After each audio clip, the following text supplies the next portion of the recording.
We are out of feed. That's all I got left. And perfect timing because this morning we're gonna go pick up our chicks. So along the way, we can pick up some feed at the same time.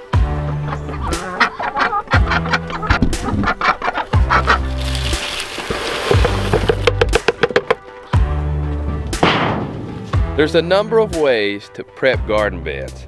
One of the ways is chickens and ducks with a chicken tractor. And that's exactly what I'm doing here. And you can see here, they've pretty much been clearing out all this for me. So that's kind of how it was. And then that's what we're letting them do. And then we're gonna be able to get better control of that so we can start planting in here.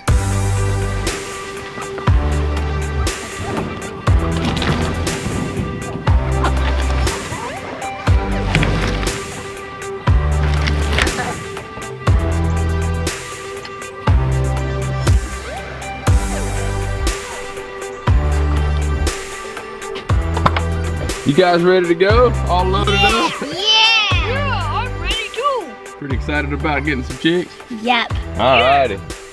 Oh, I almost forgot. Well, I did forget to take this out yesterday. The water from all the rain that we had this past storm. I need to get it out of here before we go.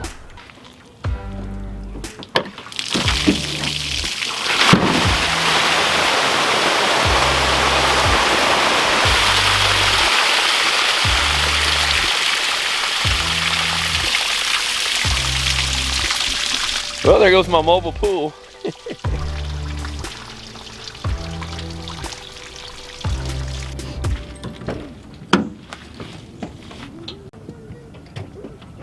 All right, so we're heading off to pick up our chicks. Haven't got the official message yet, but we've been through this dance before. They should be there today at the post office, and I should be getting that message any minute now. But we're gonna go ahead and pick up our feed for our other animals as well as for the chicks that we're getting. So let's head off.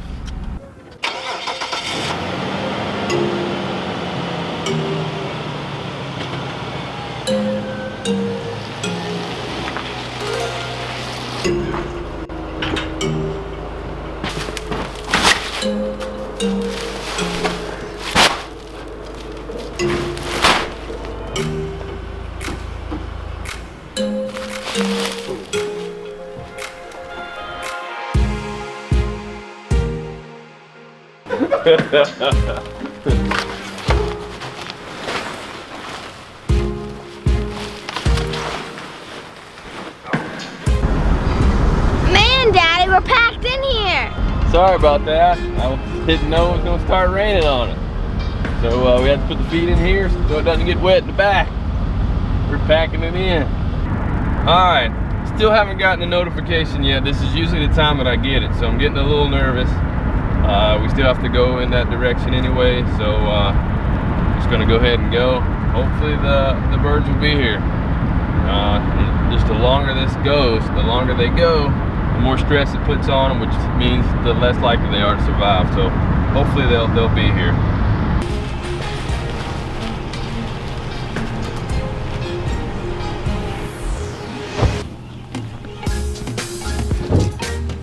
Oh, what do we have here? While we were in the store, we got a message. Let's see what the message is. It says from an unknown number. Let me just check it out. Good morning, this is Arvin. I'm calling from Concord Post Office. I got a package here for Mike Dixon on some baby chicks, and we're supposed to call you when it does arrive here, so it is here. There we go, guys. How's that sound? Yeah.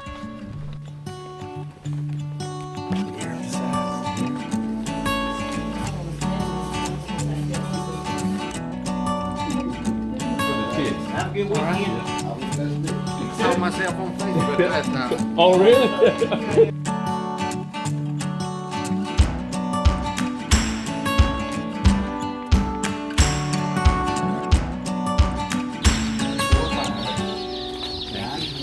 Now do you sign anything else? All right. Thank you, sir.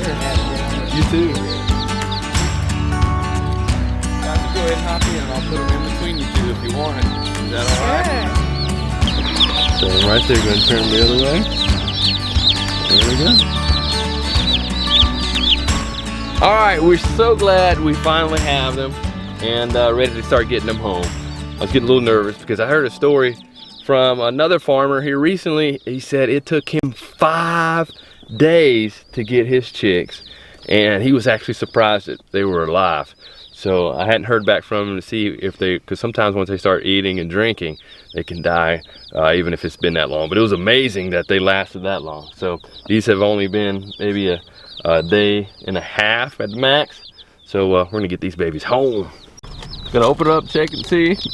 Yep. It's like when you get a pizza, you gotta make sure it's the right pizza. And it's not a pizza, but it's the right burns.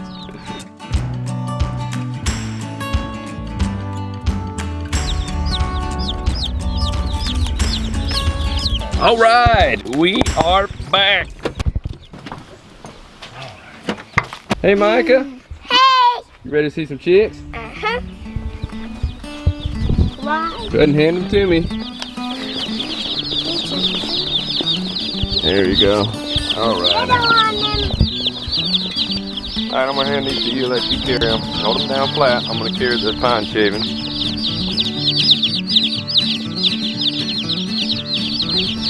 All right.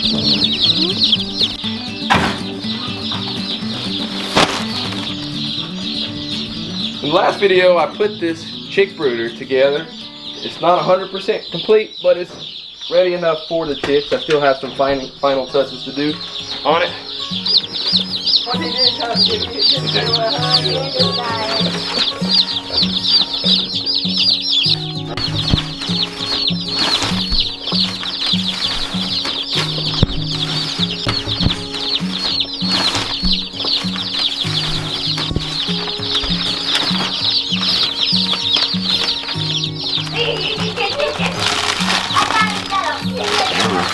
Down the last 4 bags of these. I've never seen it that low before. How many did you get? I got 2.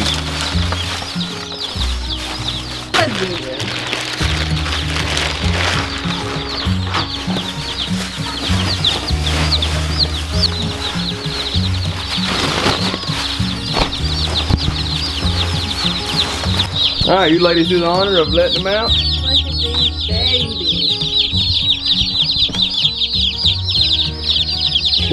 They're little puff balls.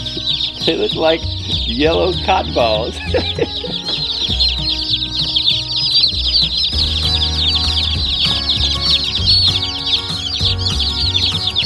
all huddled up. Really warm. We need to move them towards the lamp because they're moving towards the lamp because they were really warm in those in that box. And thankfully, all of them have survived this part. So usually you'll get a couple losses depending on how many you get. There's a certain percentage, but all of them look fine now. Can I open the door and look at them? You can. How do you like this design? You think you'll like this design of the brooder? Mm-hmm. Where you can look at them? I'm going to get water for them. I like this view too. They're exploring. You get to move all around. What do you think, Josiah? I like it.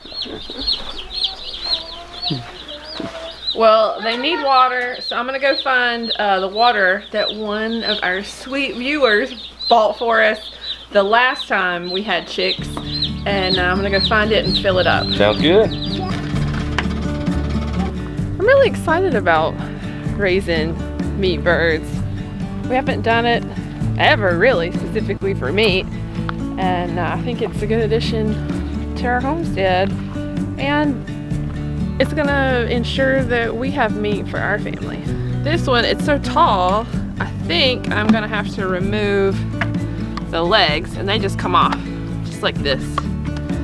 So the chicks are gonna be able to even reach the water, and I'll put them back on when they get a little bigger.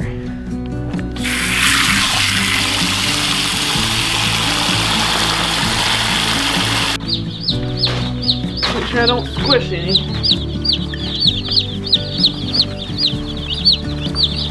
There we go. Oh, they're in it. We may have to put the legs back on it actually. So one of the things you want to make sure when you get chicks is that they are drinking, and sometimes you have to introduce it by actually dipping their beak in there. But sometimes once they start drinking and they see the others drinking, they start coming to drink too. And you want to pay attention to if they're moving around or not.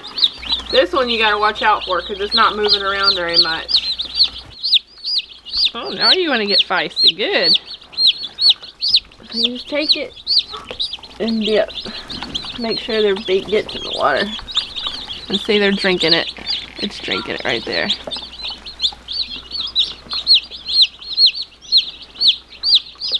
Oh! Whoa, jumping right out of your hand there. Oh, good. It goes from being not moving to being feisty. That's a good sign. So we're looking for ones that look like they're sluggish, not as vibrant, not as bouncy around.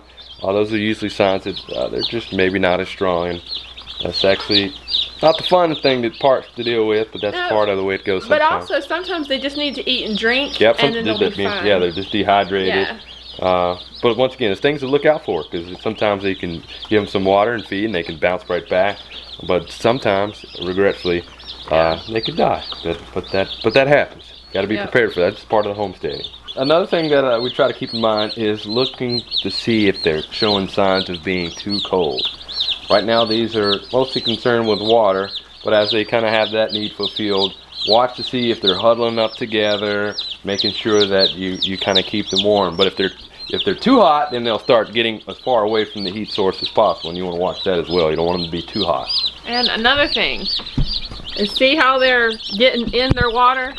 That's not a good thing. So I actually might put the legs back on this, because they can actually drown, because they're notorious for just falling asleep standing up, and then they can fall asleep with their face in the water and drown. So one way that you can combat that is you could put marbles down in the water so they can only get their beak in between the marbles. But I've taken rocks and just cleaned those up and put it in there so they can't just fully submerge their faces in the water. Yeah. And in addition to that, you want to make sure that you don't want them to get in the water, because you don't want them pooping in the water and drinking the water that they pooped in. So that's something you don't want as well. And you don't want them getting wet and cold, because this one's wet. So I'll move it over here under the heat lamp. So some of the chicks are still really wanting to get in the water. So another thing you can do, and another thing that I found to be helpful, is to use one of these feeders here. I've used them before with ducklings. It works great for keeping them out of the water. You can keep them out of their feed. Put feed in here is what they're supposed to be for, but you can also put water in here as well, and that keeps them out of their water.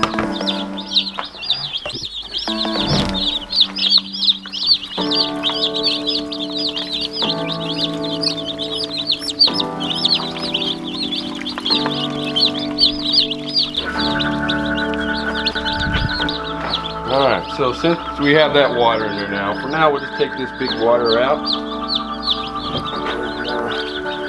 Take the chicks out of the water. We'll add that back a little bit later.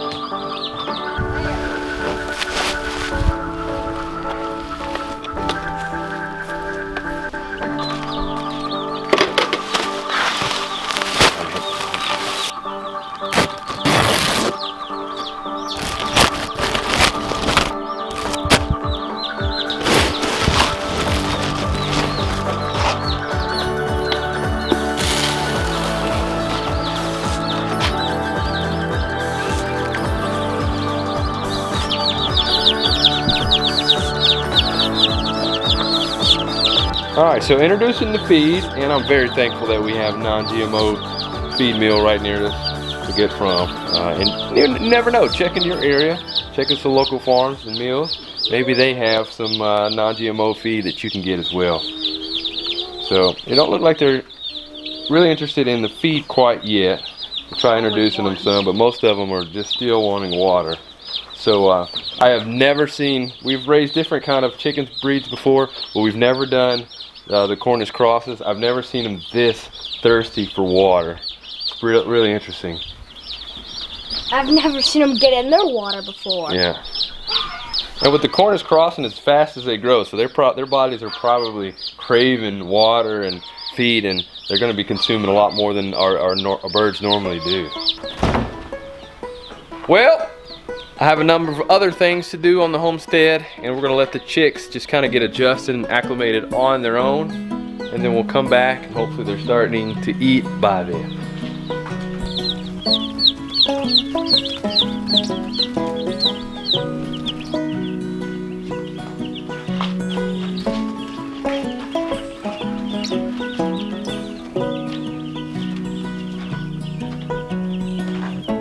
So it looks like everybody is doing well. They are adjusting and everybody's eating now, still drinking, so they're looking pretty good. So what do you guys think about raising our first meat birds? These are chicken dinners. Yep, winner, winner, chicken dinner. Winner, chicken dinner. Mike has been saying he wants to eat them all day. I know that may be hard for some of you to kind of grasp and put your mind around, but one of the things that I believe is that everyone who eats meat should have a part in how their meat is raised and even how to slaughter their meat. So this will be these guys. Selah was really little when we slaughtered our first meat birds, but this will be like their first memorable time of doing it, of raising them from start to finish is the plan. How do you guys feel about that? Good. Think you'll be able to do it? No. Yeah. It'll be tough, but it's one of the... The end part's probably going to be tough, though. Yeah. But when you eat them, it's yummy. Yeah. And it's fun to raise them and take care of them. We do our best to make sure that they have a good life while they're with us. But in the end, to think about that we have to go, we have to eat and continue. And as meat eaters, they're giving part of their life when it comes time to help our life continue. So it'll be exciting and interesting. It's not one of those things that is just fun when I've done it before. It's not fun. It's not fun, but it is. It's definitely a thoughtful experience to go through. Yep. And once again, one I think that everybody who eats meat should go through.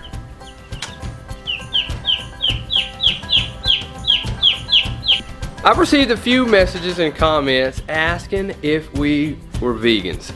Now, I have done a vegan diet before, but I currently am not on a vegan diet, as is obvious now with us talking about raising meat birds. And some of you are vegans out there, and that's okay. And some of you eat meat too, and that's okay. But I feel that a part of eating meat and being connected to your food, you need to be connected with where it comes from. And that's something that we're striving to instill in our kids, to be connected with the diet that you have and the foods that you consume. So I encourage you all, be connected with your food. During this time of global craziness, many people are questioning their food security. And we should, but we should do more than just question it. We should do something about it, and we should start growing more of our own food. And with that, consider raising chickens or ducks. We've gotten our chickens and ducks from Murray McMurray Hatchery, and you can get some too. Just check the link in the show notes below. In the meantime, continue to join in as we share our adventures with raising our first batch of meat birds. And if you like this video, please share it with some of your friends. See you next time.